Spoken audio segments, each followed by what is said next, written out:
Bonjour à tous et bienvenue dans ce bilan cinéma de l'année 2020. Une année compliquée pour le cinéma et pour la culture en général qui n'ont pas été aidés par le Covid et les choix douteux de notre gouvernement. Cela se résultant en un nombre assez limité de films vus cette année, bien en dessous de la demi-centaine que je vois annuellement. Dans cette vidéo, je vais donc vous présenter les 10 plus mauvais films sortis en 2020 selon moi, et vous vous doutez bien qu'avec seulement 29 films vus, je me suis épargné pas mal de mauvais films. Je ne vais pas tous les lister, mais ne soyez pas surpris si vous ne trouvez pas dans ce flop des films comme Brutus vs César ou 365 jours. Ne perdons pas plus de temps et commençons tout de suite mon flop 10 des films de 2020. Numéro 10. Nightmare Island. Je crois que je suis sincèrement en train de développer une relation un peu sadomaso avec les films de Jeff Wadlow. En tout cas pour ses films d'horreur récents. Parce que le problème de Nightmare Island est le même que Action ou Vérité, le précédent film du réalisateur. C'est un film d'horreur avec un concept qui, sur le papier, a tout pour donner un film vraiment cool, mais il y a quelqu'un dans le processus créatif de ce film qui s'est dit à un moment que rajouter absolument tous les clichés de merde du genre horrifique dans un long métrage serait une bonne idée. Et voilà comment on obtient mon plaisir coupable de l'année. Parce que c'est définitivement pas bon comme résultat, mais il y a le concept, il est là, il t'accompagne tout penaud pendant toute la durée du film en espérant que ça sera pas trop dur avec lui. Et au final, j'ai foncièrement pas détesté ce mauvais film. Numéro 9. Mortal Kombat Legends Scorpion's Revenge. Ah, il fallait bien un petit film d'animation DTV de chez Warner quelque part dans ce bilan où ça n'aurait pas été moi. Mortal Kombat Legends Scorpion's Revenge est la preuve un peu douloureuse que parfois, être trop fidèle pour adapter un jeu vidéo, c'est pas une solution. Je ne vais pas parler de la fidélité des personnages ou de l'univers parce que je n'y connais pas assez pour cet univers précis, mais on va plutôt parler de l'esthétique. Bon, c'est un film DTV produit par la Warner, donc la qualité de l'animation, c'est pas horrible, mais c'est quelque chose d'ultra vu et revu. Non, le vrai problème ici, c'est le côté ultra graphique et violent qui m'a fait tiquer, car ok, Mortal Kombat est une licence qui se base sur l'ultra violence et le gore grossi, mais cette violence fonctionne dans le cadre du jeu. Si dans le jeu Mortal Kombat ça nous paraît logique qu'un personnage continue de se battre sans problème après moult os brisés, organes perforés et autres giclures de sang, c'est parce qu'on est dans un jeu de combat et que du coup le personnage subit avant tout la logique de la barre de vie. Du coup, retranscrire toute cette violence dans une fiction, tout de suite ça colle beaucoup moins, la suspension d'incrédulité est vraiment mise à mal et ça m'a vraiment gêné dans mon visionnage. J'imagine que les fans du jeu y trouveront leur compte, mais pas moi. Numéro 8. Bob l'éponge, éponge en eau trouble. J'aime énormément Bob l'éponge, c'est une série qui me fait beaucoup rire, mais avec ce film, j'ai vraiment l'impression que Bob l'éponge n'est plus qu'un effet de mode qui cherche juste à être encore et toujours plus cool. Il y a plein de trucs qui vont pas dans ce film. La direction artistique du film est très chouette, mais je sais pas, j'ai pas retrouvé le charme de l'univers. L'histoire est sympa, mais je sais pas, on a déjà vu mieux chez Bob l'éponge. L'humour, il a pas fonctionné chez moi, mais on en revient encore à cette logique de toujours plus cool. Je suis désolé, mais pour prendre deux exemples bien précis, le gag méta de la fenêtre qui permet de voir ce qu'on veut juste pour faire un gag méta, j'ai pas trouvé ça super drôle. Je trouvais que ça sortait un peu de nulle part. Et faire venir Keanu Reeves pour lui faire jouer une boule de paille juste pour dire « Oh regardez, on a Keanu Reeves dans notre film. Regardez comment c'est trop cool. Il y a John Wick dans Bob l'éponge et c'est une boule de paille. Est-ce que c'est pas trop lol ?» Non. Si je voulais chipoter un peu plus, je dirais que la cohérence, juste envers les films précédents, même pas spécifiquement par rapport à la série, elle est déjà bien mise à mal. Genre Laura Neptune n'est pas du tout ce qu'il était dans le premier film. Mais bon, ce serait comme cracher juste un peu plus sur le film après avoir longuement pissé dessus. Bref, je vous conseille vivement le film Bob l'éponge, sorti en 2004. Mais pas ce film qui essaye vaguement de faire du Bob l'éponge. Numéro 7. Mulan. Bon, avant toute chose, je tiens à préciser que j'ai vu le film illégalement. Non, parce que j'ai fait toute une vidéo qui dénonce les problèmes éthiques dans la production de ce film, et le voir sur Disney+ aurait été comme un retournement de veste hypocrite de ma part. Mais si je l'ai vu, c'est parce que j'étais quand même un peu curieux vis-à-vis de la dimension artistique du film. Oh la vache. Je vais pas m'étendre sur la qualité du film ici parce que je compte revenir en détail dessus dans une vidéo entièrement dédiée à ça, mais pour résumer le fond de ma pensée, c'est ridicule, y a aucun combat qui est mis en valeur, y a des éléments de scénario complètement débiles, le propos féministe tombe complètement à plat, je suis désolé mais film d'animation à 30 ans d'avance alors qu'il est sorti il y a seulement 20 ans, et au final c'est juste un bon gros nanar à 200 millions de budget. Et croyez-moi, l'absence des chansons ou de certains personnages, c'est vraiment le dernier des problèmes. Mais cela montre bien une chose, c'est qu'à part quand on est sur un film qui n'est pas 100% un remake, comme Jean-Christophe et Winnie ou Alice de l'autre côté du miroir, peu importe la formule, les remakes live Disney ont toujours été au pire purement et simplement mauvais, et au mieux, soit des plaisirs coupables, soit des films réussissant à me piéger avec le pouvoir de la nostalgie. Alors, c'est officiel, les remakes live Disney, pour moi, c'est terminé. Il y a vite fait quelques projets qui sur le papier pourraient m'intéresser, comme Cruella ou Blanche-Neige, parce que pour l'instant il y a Mark Webb à la réal, mais je ne soutiendrai plus cette mode de merde directement. Numéro 6. Project Power. Un autre film Netflix, et pour le coup, c'était vraiment pas bon. Project Power, c'est le bordel. Tout le problème que j'ai avec le film vient d'un point scénaristique précis qui est à la base même de l'histoire. Pour ceux qui n'auraient pas vu le film, et vraiment je vous envie, grosso merdo, il y a une nouvelle drogue sous forme de pilule qui circule, et en avalant une pilule, on a des super pouvoirs pendant un temps limité. Dit comme ça a l'air plutôt cool, hein. Si on nommait le fait que la dite pilule n'était pas un putain de Deus Ex Machina en puissance.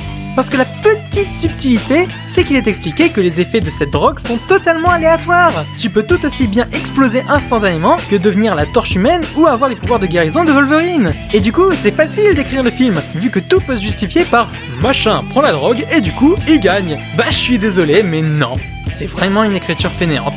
Au moins, il y avait Jamie Foxx et Joseph Gordon-Levitt. Et ça faisait plaisir de les voir à l'écran. Numéro 5. Le voyage du Dr Dolittle. Vraiment, j'ai voulu voir ce film avec les meilleures intentions possibles. Vraiment, même avec tous les mauvais retours qu'il s'est mangé, je me disais que non, ça peut pas être aussi mauvais qu'on le dit. Ben malheureusement si. C'est incroyable le nombre de choses qui ne vont pas dans ce film. Pourtant la scène d'introduction faisait mettre le spectateur en confiance, hein, tout en animation, une ambiance assez douce qui s'installe, et puis le film démarre, et avec lui tous les problèmes. Le premier qui me vient à l'esprit, c'est la narration. Il y a un vrai problème car le film réussit l'exploit d'aller à la fois trop vite et pas assez vite en même temps, au sens où la trame principale fonce à toute allure en faisant en sorte que rien ne s'enchaîne naturellement et en oubliant d'intégrer du développement pour certains personnages, et d'un autre côté, il développe des arcs de personnages qui n'ont aucune utilité. C'est désastreux. Mais si le film était bien joué au moins, même pas.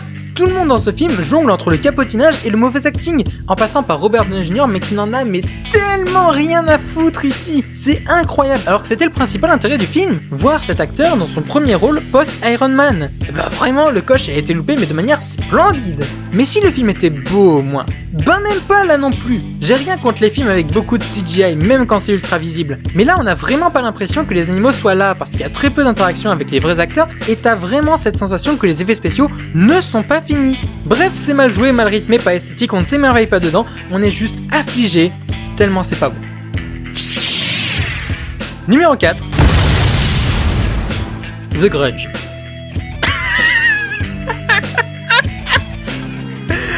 Ce film... ce film, putain. Non mais ce film, c'est une blague. Ce film, c'est une blague qui a mal tourné, c'est ça? Il y a eu un brainstorm et t'as José qui a fait « vous voyez ce film de fantôme ultra bateau qu'il y a dans nos cartons? Et si on collait le nom de The Grudge dessus ?»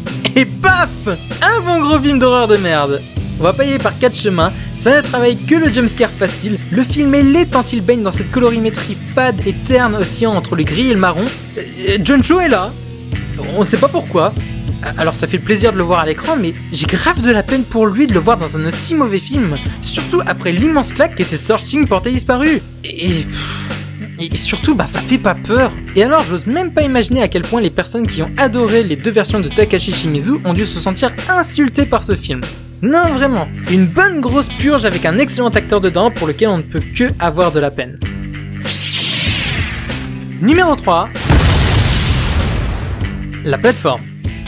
Oh, je sens que c'est le film où je vais pas me faire que des amis. J'ai profondément détesté la plateforme, pour une raison simple et qui est à double tranchant, c'est que tout le film est pensé pour appuyer la métaphore et le commentaire social sur la hiérarchisation de notre société. Du concept au décor en passant par la violence et les personnages, tout est là pour appuyer le commentaire social. Et c'est pas un mal, mais comme je l'ai dit, c'est à double tranchant. Et personnellement, ce propos n'est pas quelque chose qui m'intéresse cinématographiquement parlant. Je dis pas que c'est spécifiquement mal dit ou mal exploité, juste que ce propos ne m'intéresse pas dans le cinéma. et quand tout est là uniquement pour appuyer un tel propos, ben ça fait que je me suis profondément emmerdé. Après, je trouve qu'on a quand même pas mal exagéré le côté trashouille du film, parce que même moi qui suis une petite nature de base, j'ai passé l'intégralité du film à grignoter sans être dégoûté et sans sourciller une seule seconde. Bref, tout ça pour dire que La Plateforme est l'un des pires films que j'ai vu cette année en termes d'emmerdement, c'est pas du tout un film qui me correspond, et c'est bien la preuve que vraiment ça ne sert à rien de se forcer à voir le dernier truc sorti pour pouvoir être à la page et pouvoir en parler sur les réseaux sociaux. Numéro 2. Bloodshot. C'est extrêmement embarrassant comme film, parce que Bloodshot n'a rien pour lui en fait. Pour tous les films cités précédemment dans ce flop, il y avait toujours quelque chose à sauver dans le film. Je sais pas, un acteur, un concept, une DA intéressante, ou je sais pas, hein. Mais pas Bloodshot. Bloodshot, c'est scénaristiquement du déjà vu de plein d'autres films, mais sans aucune valeur ajoutée. Le film n'est pas beau, ses effets spéciaux ne sont pas convaincants, et plus le film avance, plus il abandonne. Le climax, c'est un désastre visuel où le fond vert est tellement visible à un point où ne rien incruster dessus aurait été sans doute moins pénible pour les yeux. Mais même pour sa tête d'affiche, le film n'a rien pour lui, parce que Vin Diesel ne fait que rajouter un rôle de plus où il se fait chier et où il se contente de grogner et de faire sa tête de « Ah gros, je serais colère !» Sérieux, vous voulez pas lui refiler un rôle intéressant comme Riddick? Non, Bloodshot, c'était un bon gros moment de malaise cinématographique. Mais il y a eu pire cette année. Ouais, il y a eu pire. Numéro 1. Artemis Fall.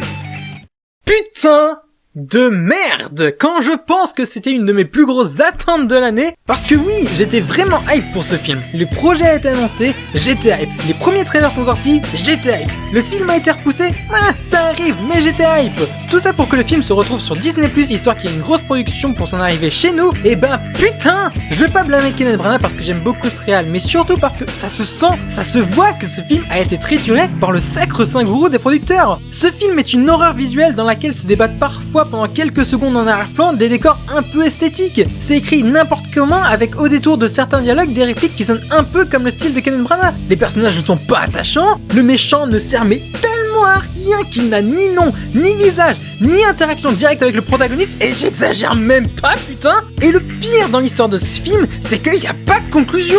Il y a des événements qui se passent dont on se branle, avec des personnages dont on se fout, tout ça pour se terminer sur un cliffhanger et la sensation que rien n'a été accompli et que rien d'intéressant n'est à venir. En fait c'est ça. Artemis Fall, c'est un film avec la structure d'un pilote de série mal branlé dont t'as pas envie de voir la suite. C'est prodigieux un tel ratage sur toute la ligne, parce que même un raccourci dans le temps que les gens comparent beaucoup avec ce film avait une histoire qui se tenait un peu, et à l'époque j'étais un des seuls à l'avoir défendu, même si je l'ai vachement revu à la baisse, calmez-vous. Et putain, mais un tel foutage de gueule aussi incroyable, mais...